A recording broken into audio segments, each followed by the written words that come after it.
a estudiar el día de hoy un tema que es fundamental para el creyente. Génesis. Aparte de Génesis.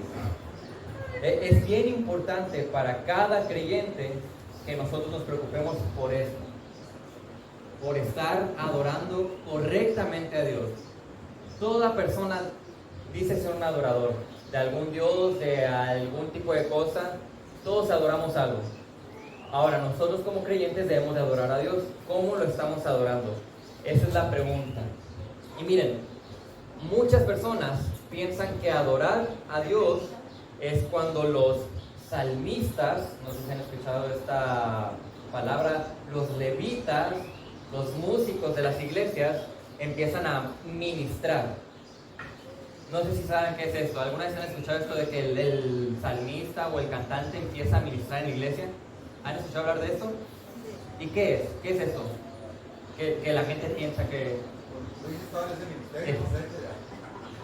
Es cuando están en las alabanzas y de repente imagínense que yo le digo al Will y al Max, síganle tocando, vamos a bajarle tantito la musiquita, ponerle un tono tranquilito, así como relajante, y yo me empiezo a decir unas palabras de y sean renovados sus corazones por el Espíritu, no sé, empiezan a decir muchas cosas, ya saben qué es, ¿verdad?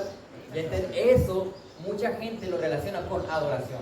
Eso es la adoración, ese momento en el que el cantante se pone a hacer estas cosas, que no es más que una manipulación para llevarlos a tener ciertas emociones. A veces lo hacen con intención, a veces sin intención, pero eso en sí no es adorar, aunque muchos piensan que es eso. La realidad de la adoración es que es algo que Dios demanda de nosotros. Y no es solamente cantar. Adorar no es solamente cuando estamos aquí en las alabanzas. No, parte de nuestra adoración es mostrada en los cantos, que nosotros estamos aquí juntos en la congregación, pero si nosotros podemos resumir adoración, diríamos que es una vida entregada a Dios, al verdadero Dios, en obediencia. Podríamos decir que así en pocas palabras, en una frase, esa es la adoración. ¿Estás adorando tú? ¿Tienes una vida entregada a Dios en obediencia? Por lo cual, ahora, si sabemos que esta es la verdadera adoración, que es entregar mi vida a Él, nos encontramos con que todos podemos desarrollar más nuestra adoración. Todos podemos crecer en tener una mejor adoración a Dios. Porque si se trata de la obediencia a Él, es algo en lo que yo puedo ir creciendo y madurando, aprendiendo.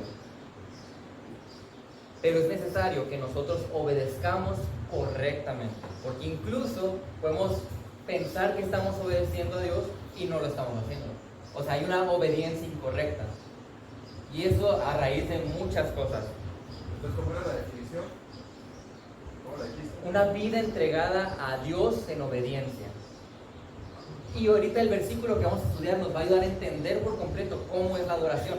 Porque Dios es muy claro en la Biblia de cómo debe ser la adoración de cada uno de nosotros. Juan 4:24. Nada más un versículo vamos a estudiar. Dice, Dios es espíritu y los que lo adoran deben adorar en espíritu y en verdad. Así que lo que vamos a ver es esto. Que la adoración correcta debe ser en el espíritu y que la adoración correcta debe ser en la verdad. Esas dos cosas vamos a ver el día de hoy. Y es posible que hoy encontramos a iglesias o vidas de personas que están carentes de estas dos cosas. Podemos ver lugares donde ni tienen el espíritu para adorar a Dios, ni tienen la verdad para adorarlo. Es interesante ver que el mundo predica que no hay una verdad absoluta. Hoy en día todo es relativo. Hoy en día tú puedes ser lo que tú quieras, tú puedes creer lo que tú quieras, y eso está bien. Es lo que se enseña, ¿no? Que todos los caminos llevan a Dios, y que una adoración sincera a lo que tú consideras Dios es lo correcto. Pero eso está lejos de la verdad, que es uno de los dos elementos que necesitamos para adorar. Eso no los va a salvar. Ese tipo de adoración para nada glorifica a Dios. Una adoración que solamente es sincera. Y quiero que vayamos, durante este estudio vamos a estar observando varias narrativas o pasajes que nos van a ayudar a observar cómo luce la adoración y cómo quiere Dios que sea la adoración. Ahí en Éxodo 32, muy famoso, muy citado para hablar de este tema. Éxodo 32, si quieren lo voy a leer yo.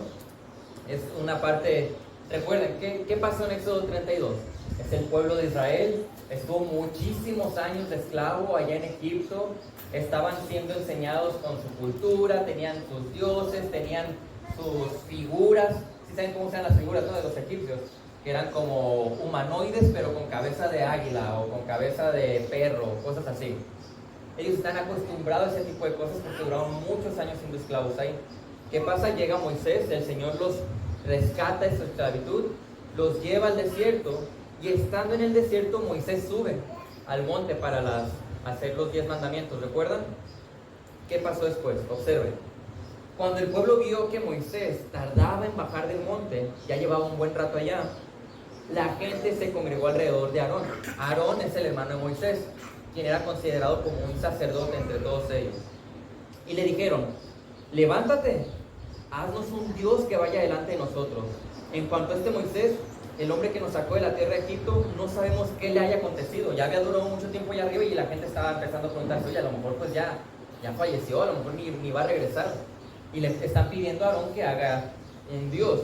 Y Aarón le respondió: quiten los pendientes de oro de las orejas de sus mujeres, de sus hijos y de sus hijas y tráiganmelos. O sea, denme todo lo de oro que tengan. Entonces todo el pueblo se quitó los pendientes de oro que tenían en las orejas y los llevaron a Aarón.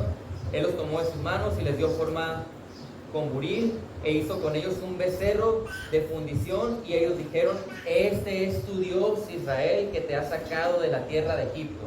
Lo que la gente hizo es que Aarón formó esta figura como los egipcios, ¿no? Un animal, algo. Dijeron: ok, este es el Dios que nos sacó de Egipto. Vamos a adorar al Dios que nos sacó de Egipto, al Dios que nos rescató, con esta imagen. Estoy adorando a ese Dios, solamente que por medio de esta imagen, es lo que están diciendo ellos. A Jehová estaban alabando, pero utilizando el becerro de oro. Y cuando Aarón vio esto, edificó un altar delante del becerro, y Aarón hizo una proclama y dijo: mañana será fiesta para el Señor. Incluso iban a hacer un día especial para adorar a Jehová por medio del becerro. Al día siguiente se levantaron temprano y ofrecieron holocaustos y trajeron ofrendas de paz, y el pueblo se sentó a comer y a beber y se levantó a regocijarse. O sea, hubo mucha fiesta porque Dios los había rescatado de Egipto por medio del becerro, ¿sí? Entonces el Señor habló a Moisés y le dice: desciende pronto, porque tu pueblo que sacaste de la tierra de Egipto se ha corrompido.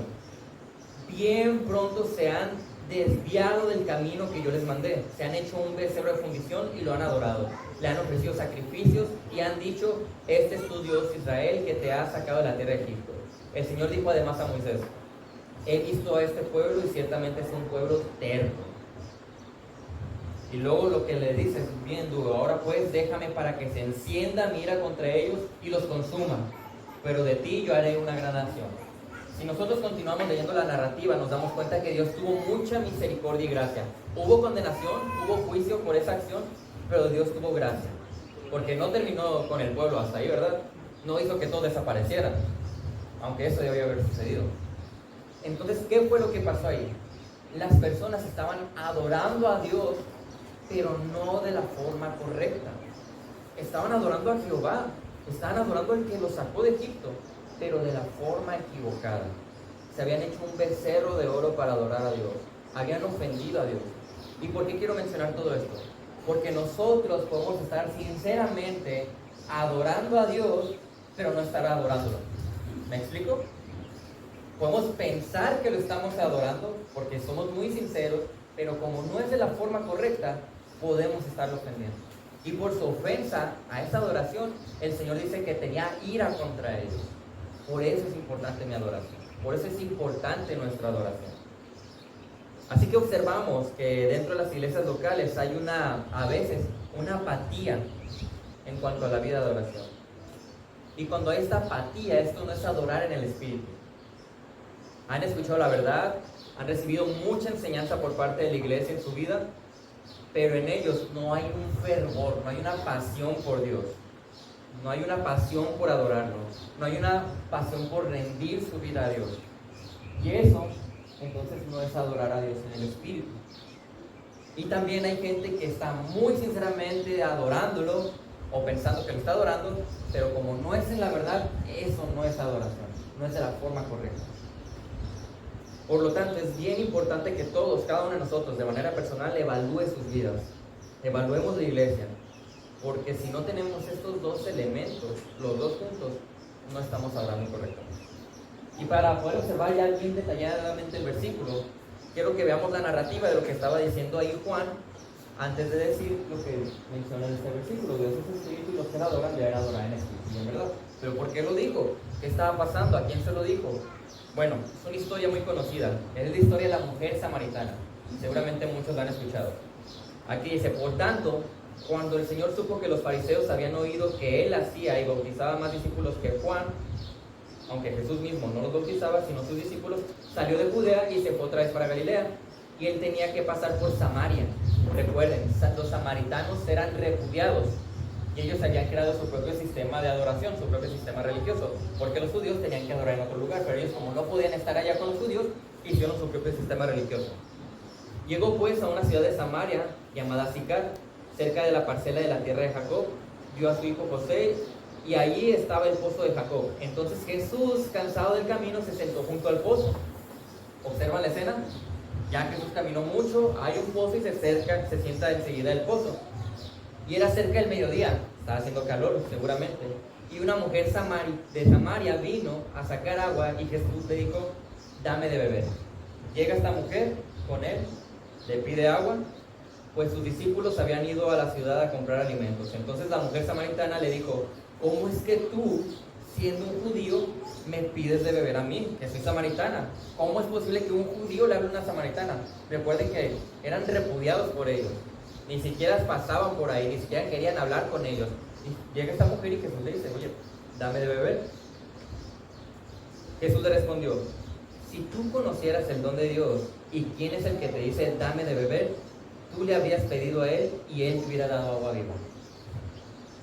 Ella le dijo, Señor, no tienes con qué sacarla y el pozo es hondo.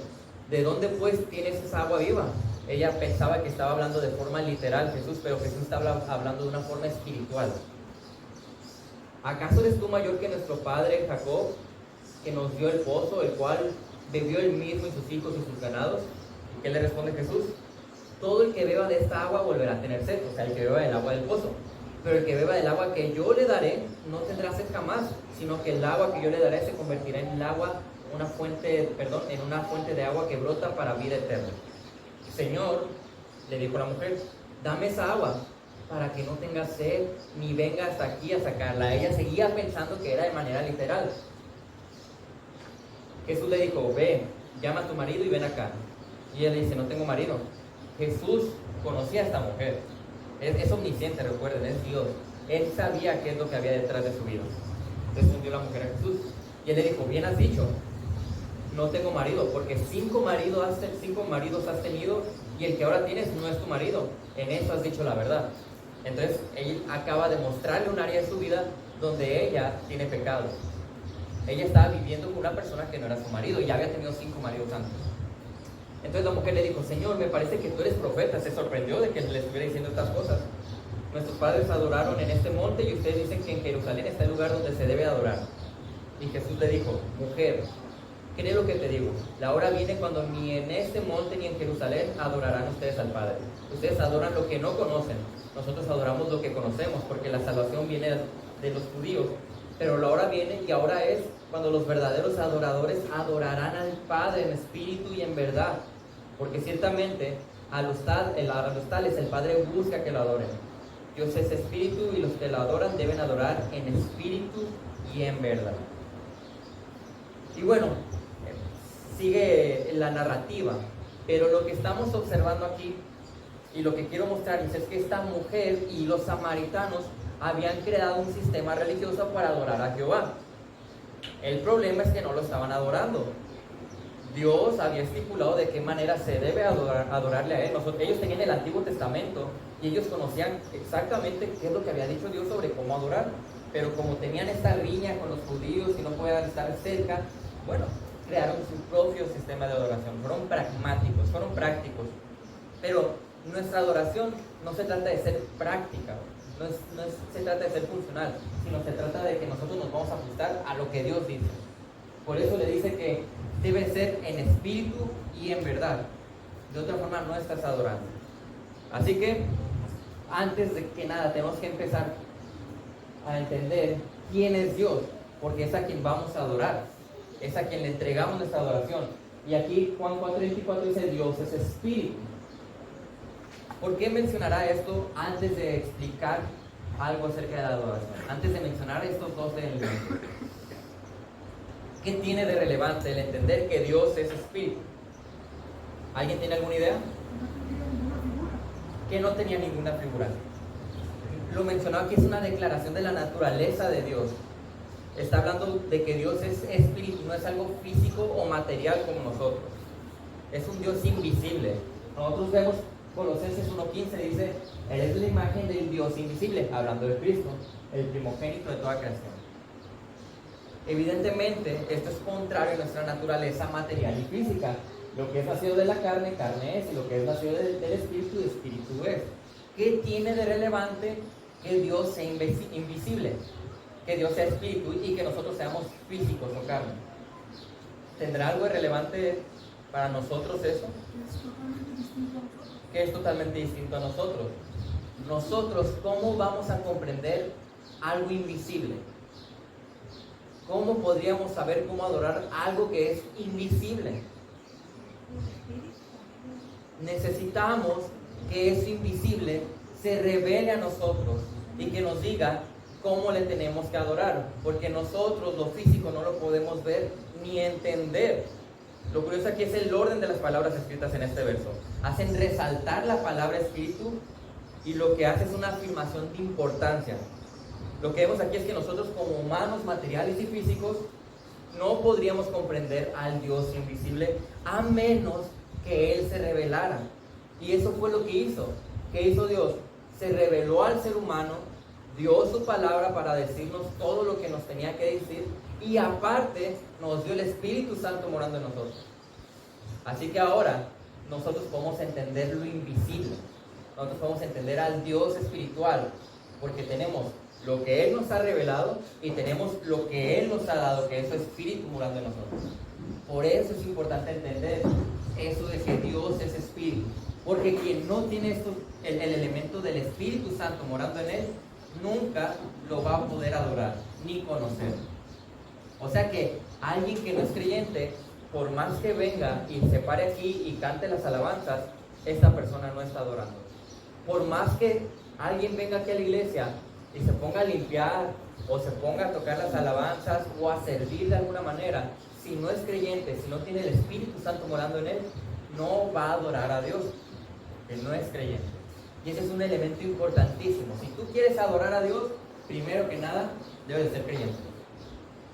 Debes de ser un verdadero creyente.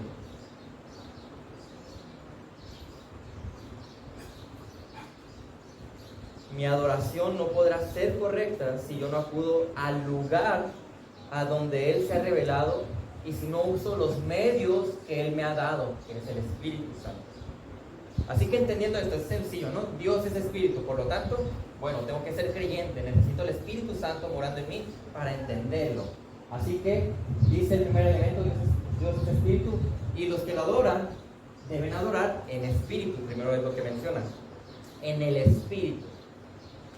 Entonces, siendo Dios, que es el único merecedor de la gloria, el único merecedor de mi adoración, quien merece que yo me entregue mi vida, dice que hemos de adorarlo en espíritu. Y esa característica, esa palabra en espíritu, ¿qué creen que significa? ¿Qué significa que yo tengo que adorar en espíritu? ¿Alguna idea? En deseo, de corazón. ¿Sí? Miren, muchos pueden pensar que cuando dice aquí espíritu, dice, tenemos que adorarlo en el Espíritu Santo.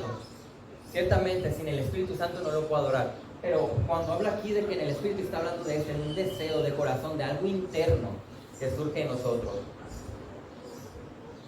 O sea, no solamente debemos de adorarlo por obedecer ciertas normas o en ciertos lugares religiosos, sino en lo interno, con una actitud correcta. De lo interno, de mi adoración interna, va a surgir lo externo. Adorar solamente en lo externo, eso lo puede hacer un inconverso. Pero en lo interno, de manera correcta, solamente el verdadero creyente. Hay un proverbio 15:8, dice que el sacrificio de los impíos es abominación a Jehová. Ahí habla de, ese sacrificio se refiere a los cultos, cualquier acto de adoración que un impío quiere hacer, Dios lo ve como una abominación. Exactamente, cualquier sistema de adoración a Dios, que sea de un no creyente o que sea incorrecto, es una ofensa para Él. Porque Él es claro sobre cómo debe ser la adoración. Y Él es un Dios celoso, pero con un celo santo. Solo Él merece la gloria y la merece como Él nos lo ha dicho. Porque Él es Dios, así de fácil. Por el Espíritu de Él que está en mí, yo puedo tener un conocimiento de Él. Y por ese conocimiento yo lo puedo adorar de una manera correcta. Exactamente. Sí, los micrófonos ahorita falló un poco el aparato, pero lo que la hermana dice que es porque como ella tiene el Espíritu Santo morando en él, entonces ella puede ahora tener el conocimiento de la palabra para saber cómo adorar a Dios. Es lo que dice la hermana y eso es cierto. Y es lo que vamos a ver ahorita en la segunda parte del versículo, el segundo elemento. Entonces lo que nos dice aquí como espíritu es como es un deseo interno que nos va a motivar a glorificar a Dios, no solo en las cosas externas y visibles. Estamos hablando de que de manera interna nuestra vida será una adoración a Dios. De manera interna lo que yo pienso y lo que yo deseo va a volverse una adoración a Dios. Voy a tener una pasión por entregar mi vida en adoración a Dios. La adoración no solamente se reduce a tradición, a cantos en la iglesia, a la liturgia de la iglesia, a una serie de actividades en la iglesia. No, nuestra adoración debe ser un deseo por glorificarle de manera sincera y que esto nos lleve a pensar correctamente y por lo tanto a actuar correctamente. Esa es la correcta adoración que debemos de tener. De lo interno de mi corazón va a fluir hacia lo externo. De lo que yo empiece a cultivar aquí para adorar a Dios va a mostrarse de manera externa para Él. Porque de nada sirve que yo muestre una adoración externa falsa cuando de manera interna no lo hay. No vas a adorar a Dios, por más religioso que uno pueda ser. Y es lo que pasaba con los fariseos. Ellos, ¿cómo eran? Eran muy tradicionales, seguían al pie de la letra las normas que ellos tenían y muy bien. Se veían muy santos y uno externamente los podía ver y decir, wow, parece que es un hombre entregado al Señor. Pero internamente ellos no adoraban a Dios en espíritu. Es lo que estaba pasando con esos hombres. Por eso Jesús fue tan duro con ellos y les dijo las cosas que les dijo. Ellos eran hipócritas, como en su momento lo fue Pedro en Gálatas. ¿Recuerdan cuando lo mencionamos? Eso fue lo que pasó. Un problema que puede ser común dentro de las iglesias verdaderas, es que hay personas que tienen una excelente teología, tienen un excelente conocimiento de la verdad, pero su religiosidad los hace parecer como los fariseos. Presentan una adoración muerta, que no es sincera, que ni siquiera viene del interno. No hay una pasión con Dios. Y ese es un detalle que cada uno de nosotros tiene que cuidar y tiene que analizar. Que no se está volviendo solamente algo mecánico en mi vida el venir y adorar a Dios, sino que es algo que de verdad es una pasión por venir y decir quiero adorar al Dios verdadero. Es una pasión por decir quiero conocer al Dios verdadero. Es una pasión por decir voy a orar porque estoy comunicándome con el Dios verdadero. Es muy importante entender que no solamente necesitamos el entendimiento bíblico en nuestras vidas, necesitamos vivirlo. Y bueno, Pastor Antonio. Volviendo a lo de los samaritanos, parte del problema de su adoración es que ellos se basaban nada más en el Pentateuco. Ellos ignoraban el resto del Antiguo Testamento. Es como el día de hoy muchos pseudo-cristianos o cristianos evangélicos muy distorsionados eliminan parte de la Escritura o añaden cosas a la Escritura, ¿no? Ya desde ahí estamos violando un principio de adoración, porque es conforme a la verdad. Exactamente. La verdad se refiere a los 66 libros. Y ahorita vamos a hablar un poco más sobre ese elemento de la verdad, porque es también parte fundamental de mi adoración. Son los dos puntos. No puedo tener uno solamente, debo de tener tanto el adorar en espíritu y en verdad. Pero ¿cómo luce entonces una adoración? Una vida de adoración. ¿Cómo se ve en la vida diaria? Nosotros tenemos un ejemplo muy claro. Job 1:20. Dice, entonces Job se levantó, rasgó su manto, se rasuró la cabeza y postrándose en tierra adoró. Uno lo lee así a secas el versículo y dice, bueno, pues es una persona que adora, ¿no? ¿Qué es lo que pasó en la vida de Job? El ver el contexto de la vida de Job nos va a dar el sabor de entender la importancia de cómo adoró a esta persona. Job era un hombre con riqueza, era un hombre bendecido por Dios porque había sido fiel al Señor. Tenía una hermosa familia, tenía buenas finanzas, tenía salud. ¿Y qué fue lo que pasó con él? Pierde todas sus finanzas. En ese tiempo las finanzas tenían que ver con sus tierras, con sus animales, con sus bienes materiales. Lo pierde, luego pierde a su familia, mueren todos sus hijos. Imagínense perder a un hijo. Ahora imagínate perderlos a todos los que tenía. Pierde a sus hijos. Después pierde su salud, le da lepra. Y todavía su esposa lo trata súper mal en esa situación. Lo desprecia, estando Job en esa situación. ¿Y qué hace Job? ¿Cuál fue la reacción de Job? Piénsenlo. Cuando uno pierde su trabajo, ¿cómo reacciona? Cuando yo perdí mi trabajo, mi primera reacción fue estrés, fue desespero. Aunque me acercaba a orar a Dios, pero yo estaba desesperado, estaba estresado. Solamente perdí mi trabajo, realmente tenía finanzas, tenía una casa. Job perdió todas sus finanzas. Perdió a sus hijos. ¿Cómo reaccionaríamos? Nosotros solamente cuando se enferma Elizabeth estamos ahí como aguitados y ay Señor, por favor, ya sánala. Perdió a todos sus hijos. Nos da una gripa y estamos rogando al Señor que por favor ya nos la quite. Él tenía lepra. ¿Qué hace? Entonces se levantó, rasgó su manto, había duelo por lo que había sucedido, se rasuró la cabeza, había un luto por todo lo que había pasado con su familia. Pero ¿qué pasó? Y postrándose en tierra, adoró. ¿Cómo luce una vida de adoración? Así.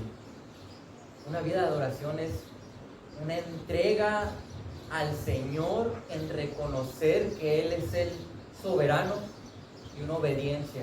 ¿Observan? ¿Sabes qué? No entiendo por qué sucedió lo que sucedió. No lo comprendo. Me duele. Pero tú eres el creador. Tú eres el soberano. Tú eres el Rey infinito. Tú eres Dios. Y lo adoró. Una aceptación con humildad a la voluntad de Dios. Exacto. Una aceptación con humildad a la voluntad de Dios. Y eso no omite el sufrimiento que había o el luto que tenía Job en su vida. Pero independientemente de todo eso, su adoración por el Señor, su vida entregada al Señor seguía vigente, aunque todo se había derrumbado en su vida. Así luce la vida de adoración. No fue lo que él hizo tanto exteriormente en ese momento, porque dice que se postró, sino lo que estaba pasando en su interior. Exactamente. La actitud del corazón que tenía Job en ese momento hacia su Dios, hacia su Padre. Y eso es lo que quiero resaltar, observar que alguien que adora en espíritu, que nace de lo interno, una motivación, una pasión por Dios, solamente alguien con una adoración así puede hacer esto en medio de esa situación. Porque alguien que finge una adoración externa, suceden estas cosas y no va a poder adorar a Dios. Por eso es importantísimo que nosotros adoremos al Señor en espíritu. Una persona con mucha teología, pero sin adoración interna, difícilmente puede responder de esta manera, porque no está viviendo esa teología esta persona. No está mal cuando Alicia se cuestiona a Dios porque no se puede comprar otro par de zapatos. Pues depende, ¿no? ¿No es cierto? Cada situación tiene su respuesta. Pero no sé si hay alguna pregunta o un comentario hasta aquí, pero lo que quiero recalcar es que nosotros debemos de tener una pasión por Dios que nazca del interno de mi ser para adorarle. ¿Y saben cuál es la única razón por la cual puede suceder eso? Es porque tengo el Espíritu Santo morando en mí. Puedo adorar a Dios de esa manera.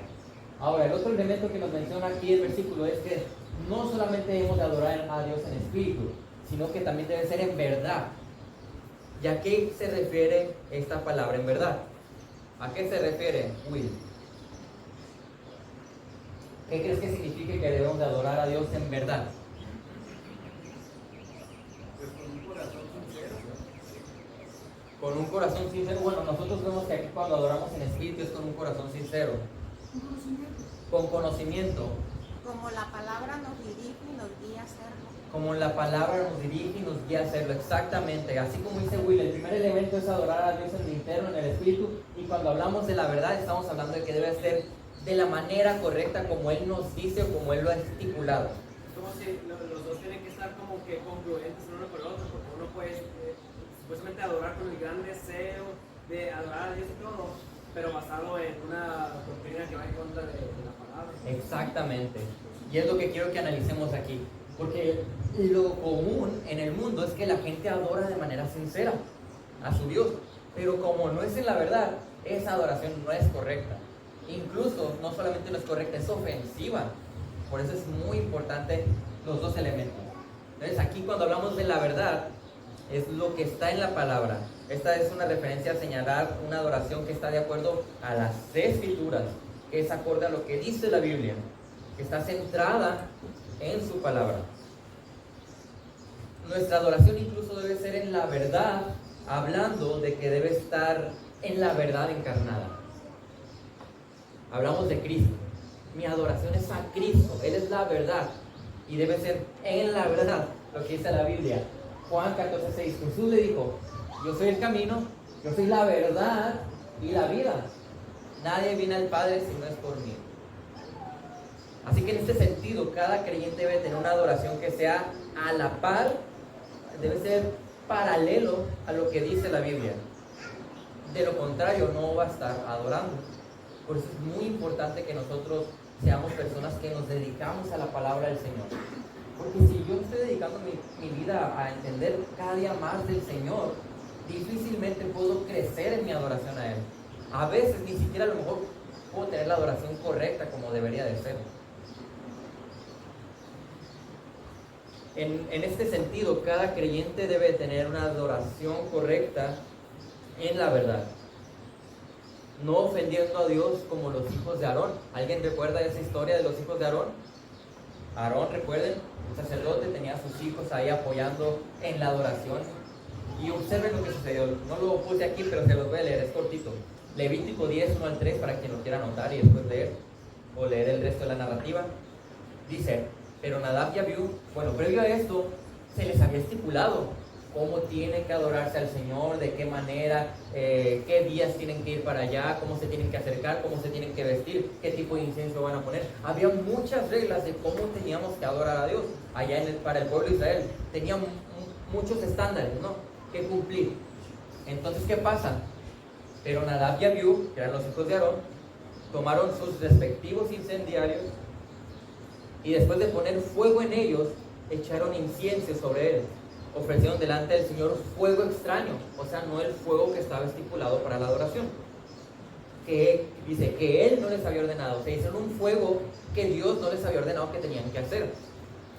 Y de la presencia del Señor salió fuego que los consumió al momento, y murieron delante del Señor. Y observen, entonces Moisés dijo a Aarón: esto es lo que el Señor dijo: como santo seré tratado por los que se acercan a mí, y en presencia de todo el pueblo seré honrado. O sea, yo soy santo, yo soy un Dios claro sobre cómo es mi adoración, y me vas a adorar como yo dije que me tienes que adorar. Es lo que está diciendo. Es Levítico 10, 1 al 3. Y el final de este pasaje, o de estos 3 versículos, es increíble. Y Aarón guardó silencio. ¿Qué pasó? ¿Qué hizo Aarón? Entendió.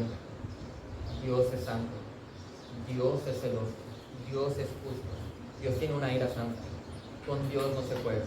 Su adoración es importante. Por eso debe ser la verdad. No les estoy diciendo que hoy en día va a venir un fuego consumidor. Gracias a Dios, porque a lo mejor ya todos hubiéramos desaparecido, no lo sé.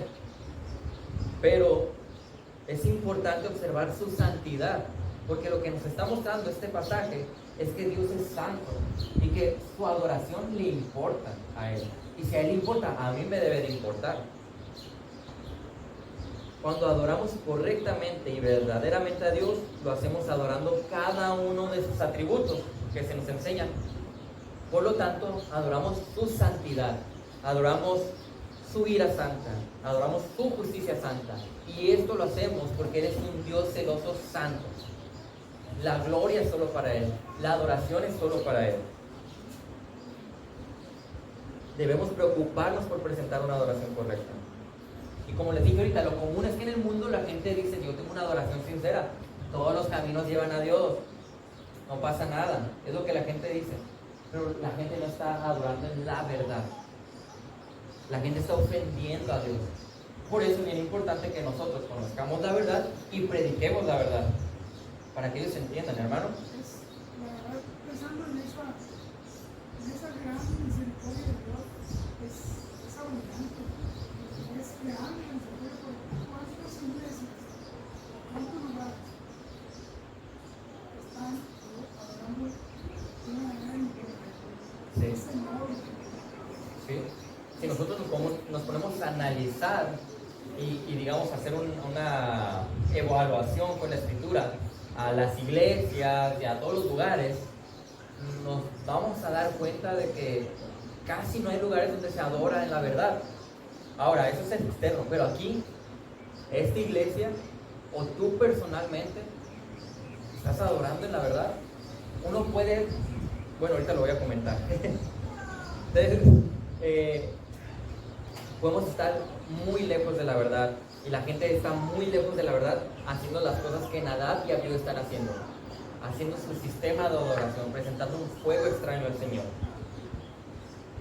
Por eso es importante no solamente la adoración sincera, sino que debe estar en la verdad.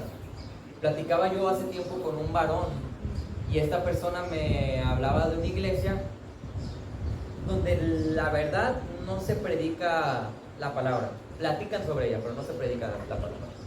Y no tienen un liderazgo antibíblico en esta iglesia. Y esta persona me decía que esta iglesia tenía mucho carácter. Mucho carácter. Es que esta iglesia tiene, sí, ya sé que tiene esas cosas mal, pero tiene mucho carácter esta iglesia. Es una iglesia sincera y entregada al Señor. Y mi pregunta, yo no le dije así como que estás loco, no le dije nada de eso, no, pues le escuché. Pero internamente yo pensaba, ¿cómo puede Dios recibir la adoración incorrecta de estas personas?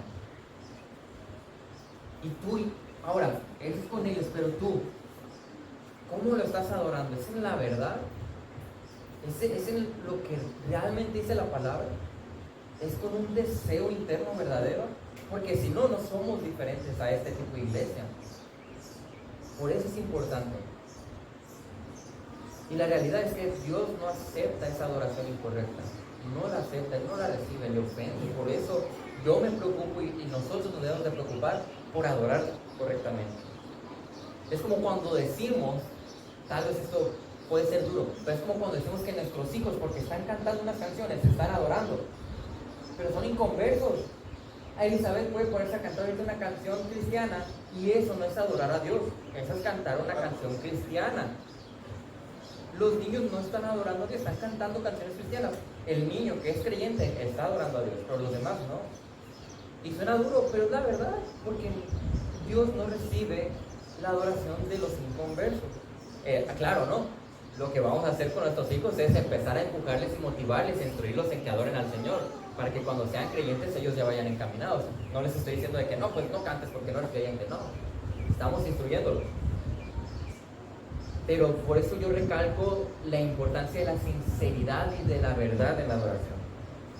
Este es un tema que no es poco relevante, todo lo contrario, es un tema fundamental para nuestras vidas, para la vida de la iglesia, porque esto va a dirigir a cumplir mi propósito, que es glorificar a Dios. Si yo quiero entonces no solamente adorar de manera sincera a Dios, sino hacerlo en la verdad, ¿cuál es mi responsabilidad? ¿Cuál es mi responsabilidad si yo quiero adorar a Dios en la verdad? Cope. Si yo quiero adorar a Dios en la verdad, ¿cuál es mi responsabilidad? ¿Qué tengo que hacer? Exacto, sencillo.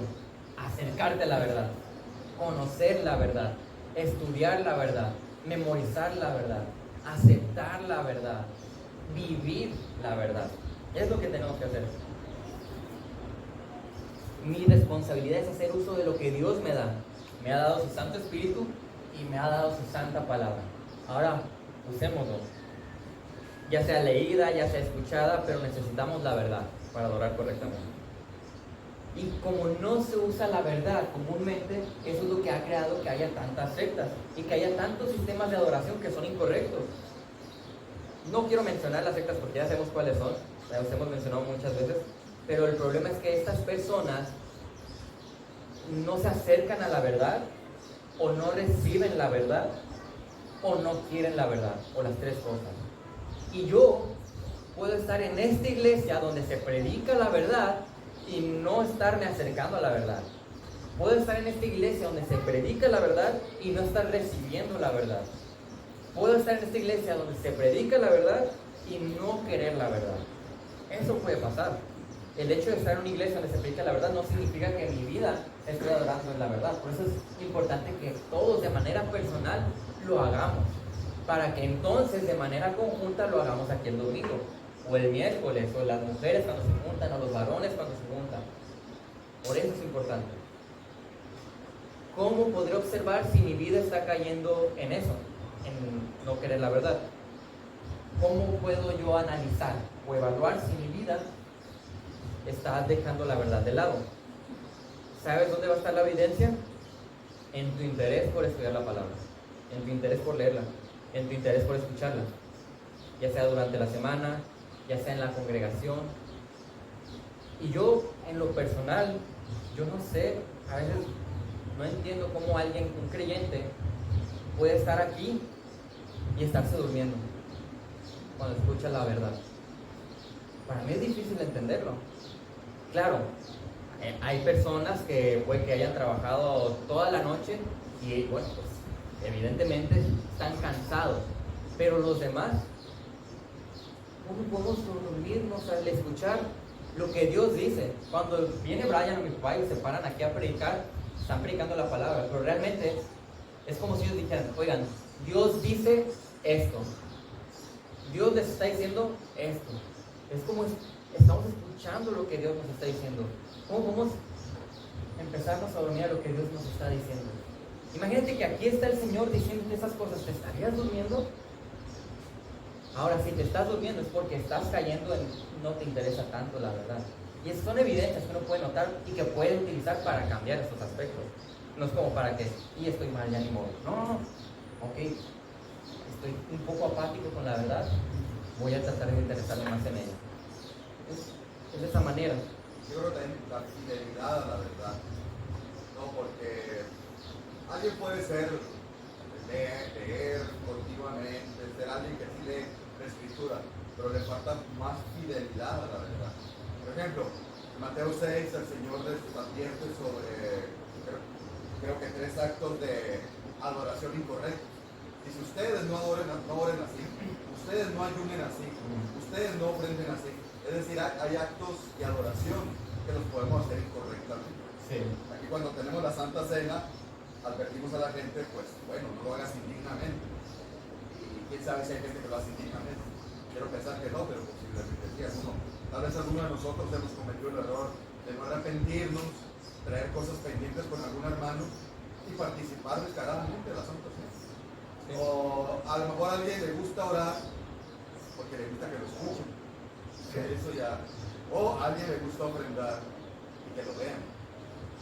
Entonces son cosas muy sutiles donde a lo mejor yo puedo leer mucho y me gusta mucho leer la Biblia, pero cuando ofrendo levanto la mano para que me vean, a lo mejor muy sutilmente, ¿no? Entonces a lo mejor nadie se da cuenta, pero yo en mi corazón no estoy orando de verdad a Dios. Mi fidelidad está desviada, ¿no? Y la fidelidad que está mencionando el pastor Antonio está relacionada a lo que mencionamos al primer elemento, que tiene que ser en espíritu. Por eso tienen que ser los dos elementos. Puede ser que estas personas están ofrendando, están cantando, orando de la manera correcta, acorde a lo que dice la Biblia, pero internamente no hay una fidelidad a Dios. Por eso tienen que ser los dos elementos juntos para poder adorar al Señor. Observen aquí, Romanos 1, 12, 1 al 2. Por tanto, hermanos, les ruego, dice Pablo, por las misericordias de Dios, que presenten sus cuerpos, o sea, sus vidas, como sacrificio, o sea, que estén entregadas como un sacrificio vivo y santo, que sea aceptable a Dios. La única manera en que mi vida mi entrega sea el aceptable, si está en la verdad y si es con la motivación correcta. Entonces dice que sea aceptable a Dios, que es el culto racional de ustedes. Y no se adapten a este mundo. Esto es lo contrario a lo que está diciendo sobre presentar nuestras vidas ante Él en adoración. No se adapten a este mundo, no nos adaptemos a las ideas de este mundo, no nos adaptemos a las enseñanzas de este mundo, no nos adaptemos a la cultura de este mundo, a las ideologías, a las formas en cómo se están haciendo las cosas. Lo común ahora es que el hombre sea el que se quede en casa y que la mujer debe trabajar y ejercer. Lo común es que ahora se van a juntar y no se van a casar, nada más van a vivir juntos. No nos adaptemos a ese tipo de cosas y muchos más, sino que hay que transformarnos mediante la renovación de la mente. Porque una vez que nuestra mente está siendo renovada, va a poder fluir y vivir una vida distinta. Entonces dice la renovación de su mente con el propósito para que ustedes verifiquen, para que sepan cuál es la voluntad de Dios. Yo renovando mi mente voy a leer la Biblia y voy a entender, esto es lo que quiere Dios. Vamos a ver lo que es bueno, lo que es aceptable y lo que es perfecto para entonces vivir. Es lo que está diciendo. Y esa es una vida de adoración. De esa manera luce. Y quiero terminar dando, es algo larguito, ¿no? Pero son varios ejemplos así específicos de aplicaciones de cómo luce la adoración. Entonces vemos que debe tener estos dos elementos. Pero cómo luce la adoración correcta en la vida diaria del creyente. Porque ya hemos hablado de cómo teológicamente este versículo nos indica algo. Pero bueno, ¿cómo lo vivo? Es muy fácil decirlo, pero ¿cómo lo voy a aplicar? ¿Cómo voy a demostrar que estoy adorando a Dios si me dices tú, Tony, que no es nada más en la iglesia? ¿Cómo lo hago entonces en mi vida diaria? Observen. Primero, hay que entender que la adoración es una vida entregada a Dios, que es de manera interna y afirmada en las verdades bíblicas. Por lo tanto, mi adoración a Dios se ve reflejada en mis pensamientos, en mis acciones, en mis decisiones, en mis deseos, etc. En todo eso se va a ver reflejada mi adoración. Exacto, todo lo de tu vida prácticamente. Por lo tanto, son ejemplos, ¿no? Yo ya estudié, digamos que soy un joven. Yo voy a buscar estudiar algo que sea un medio de adoración a Dios. Y esto puede ser casi cualquier carrera. Pero ¿cuál es la voluntad de Dios? ¿Qué carrera debo estudiar? Mira, la que estudies, que sea un medio para que tú adores a Dios. Evidentemente hay carreras que no vamos a recomendar que estudien porque no van a adorar a Dios, sino te van a enseñar cosas en contra de Dios. Díganme una. ¿Cómo que licenciado? Bueno, por ejemplo, psicología. La psicología es una enseñanza en lo general en contra de Dios. Hay situaciones en las que la psicología puede utilizarse para hacer ciertas estadísticas, pero la psicología no puede analizar el alma como ellos dicen que lo hacen.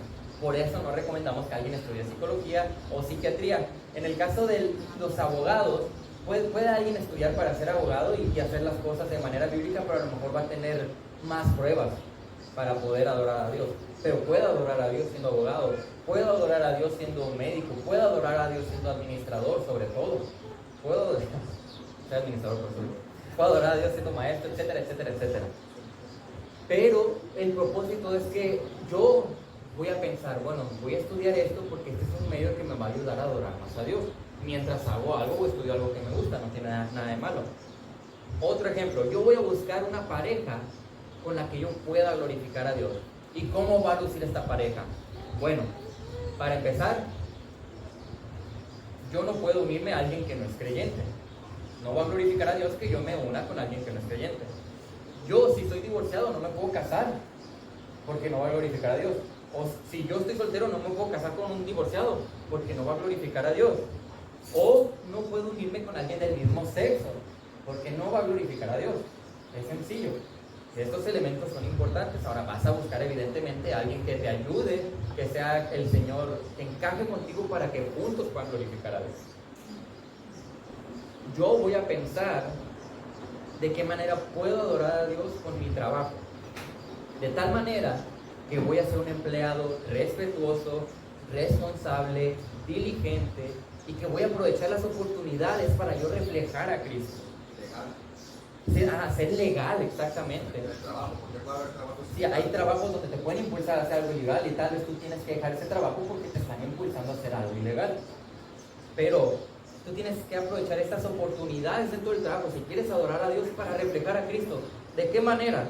Evangelizando cuando se pueda, porque a veces utilizar el tiempo del trabajo puede robar el tiempo de trabajo. Pero utilizar oportunidades para evangelizar, utilizar oportunidades para que tu testimonio sea algo fiel que refleje a Cristo, tal vez no reaccionando a los chistes groseros o chistes lujuriosos que hacen, reaccionando correctamente a los malos tratos que te dan en el trabajo, etcétera, etcétera, etcétera. Hay muchas maneras en las que tú puedes adorar a Dios estando en tu trabajo. No adora más a Dios el que yo esté trabajando en planta de un ministerio cristiano y que alguien esté trabajando con una empresa. Los dos, el pastor, el hermano médico, el hermano albañil, todos pueden adorar a Dios de la misma manera con su trabajo, si son fieles al Señor en tratar de reflejar a Cristo en esos aspectos. Yo voy a buscar un trabajo que me guste y que sea bueno, pero que cumpla con ciertos parámetros. Uno es que no sea ilícito. No puedo trabajar en algo que sea ilícito, no adorará a Dios eso. O por ejemplo, no puedo trabajar en un trabajo que no va a permitir que yo me congregue a la iglesia.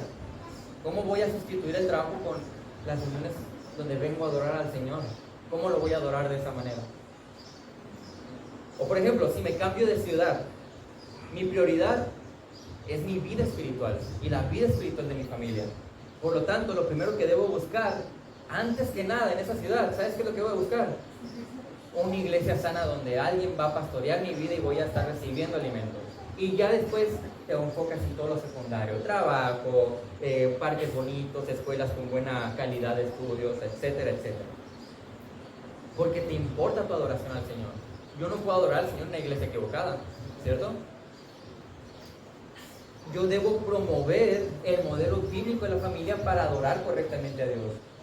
De tal modo que voy a impulsar al que el padre de familia sea el líder en la toma de decisiones, el responsable.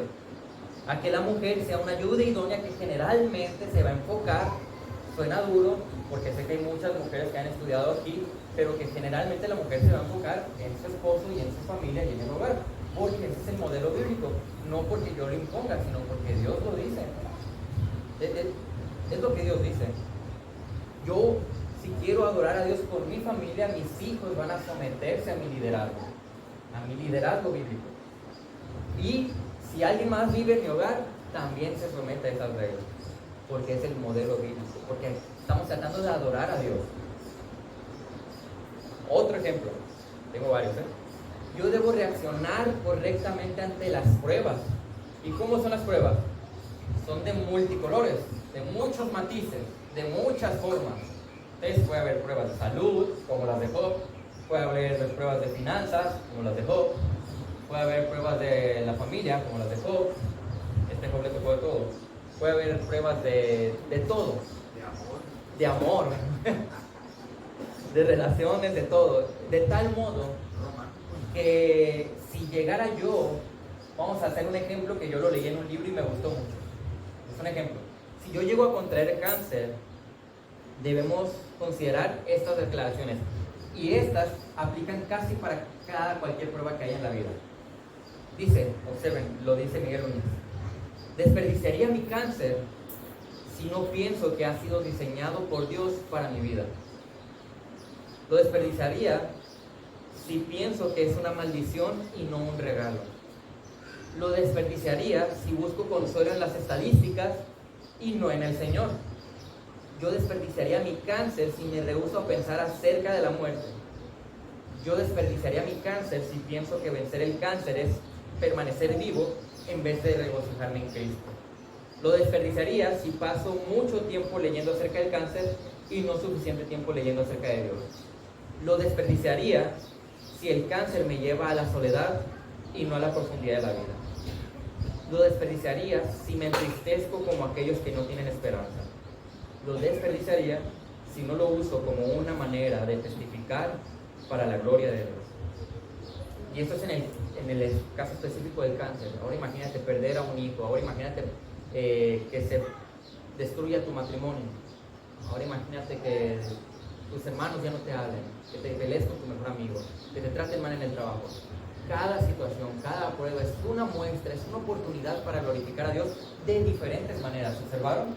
Todas las maneras en que alguien pueda aprovechar la prueba del cáncer. Ahora imagínate las demás pruebas que tú tienes. Es una manera de adorar a Dios, todo eso. Conocí una persona hace poco que me sorprendió mucho. Me sorprendió su vida de adoración. Yo estoy trabajando en plantas y generalmente estoy rodeado de pastores, estoy rodeado de personas que tienen vidas entregadas al Señor en adoración. Son un ejemplo a mí. Entonces, vamos a decir que es difícil que alguien me sorprenda con su adoración cuando estoy rodeado de tantas personas que adoran al Señor. ¿Sí me explico? Pero esta persona no es cristiano, no es pastor, pero es una persona que yo podría decir que tiene una devoción hermosa al Señor. Esta persona buscó un lugar donde vivir con el propósito de estar en una iglesia sana en la que pudiera servir y adorar a Dios. Cambió del país donde vivía solamente para encontrar una iglesia sana donde servir y adorar a Dios. Esta persona busca tener trabajo, sí, para tener con qué sostenerse, pero más que nada los utilizan como un medio para glorificar a Dios con el testimonio y el evangelismo. Me estaba platicando y me decía, no, sí, yo me metí a trabajar a McDonald's porque tenía que pagar unas cosas, pero dije yo, ¿cómo puedo yo evangelizar más? Y dije, ay, pues me voy a meter a trabajar ahí a McDonald's porque voy a estar rodeado de personas que no son creyentes y aprovecho para evangelizar. Observaron la manera en cómo pensaba esta persona. Sí, tenía que sostenerse, pero su mentalidad era, ay, ¿cómo puedo adorar más a Dios? Ay, me meto aquí, me involucro con estos no creyentes para evangelizarlos con mi testimonio y con la palabra. Y esta persona está pensando en crecer espiritualmente para poder apoyar a algún misionero en el mundo, sirviendo y evangelizando, y todo para adorar a Dios. Así luce una vida de adoración. Estamos teniendo vidas entregadas a Él. Yo no les estoy diciendo que se cambien de lugar de residencia y que hagan todo esto.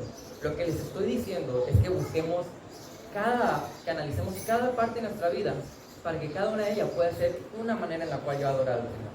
Mis decisiones, mis deseos, mi actuar, mi pensar, todo. Y como todos estamos en un proceso de crecimiento, es algo que se va a dar de manera progresiva. Entonces, poquito a poquito yo voy a aprender a adorar más a Dios en ciertas áreas. Siempre y cuando sea en el espíritu y en verdad, con esos dos elementos. Pregúntate, ¿por qué invierto mi dinero como lo invierto? Por ejemplo, puede que yo lo invierta para comprar unos tacos en la calle o para ir a algunas conferencias y pueda gastar mucho dinero, pero me pese gastar aquí en la iglesia en las reuniones que tenemos.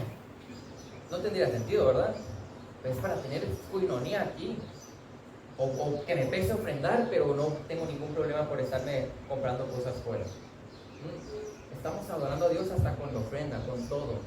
Entonces, ¿cómo estoy invirtiendo mi dinero? ¿Por qué lo invierto como lo invierto? ¿Para qué quiero mi buena salud? ¿Para ya estar cómodo? ¿O para poder tener más oportunidades de servir de diferente manera al Señor? ¿Cómo uso las relaciones que yo tengo? ¿Con quién y cómo me relaciono? ¿Qué muestra mi vida en lo público y en lo privado? Adoración al Señor. ¿Qué tanto tiempo invierto en los demás y en Dios como una muestra de adoración? Me quejo yo, porque incluso yo pienso que quejarse es casi lo contrario a adorar a Dios prácticamente, porque te estás quejando contra Él, contra las situaciones que Él te ha puesto.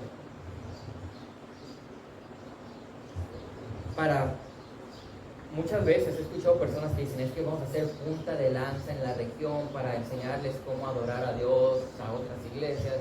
Y pienso, primero necesitamos ser imitables nosotros para poder ser lo que Dios dice. Necesito tener una vida de adoración correcta, que sea en espíritu y que sea en la verdad.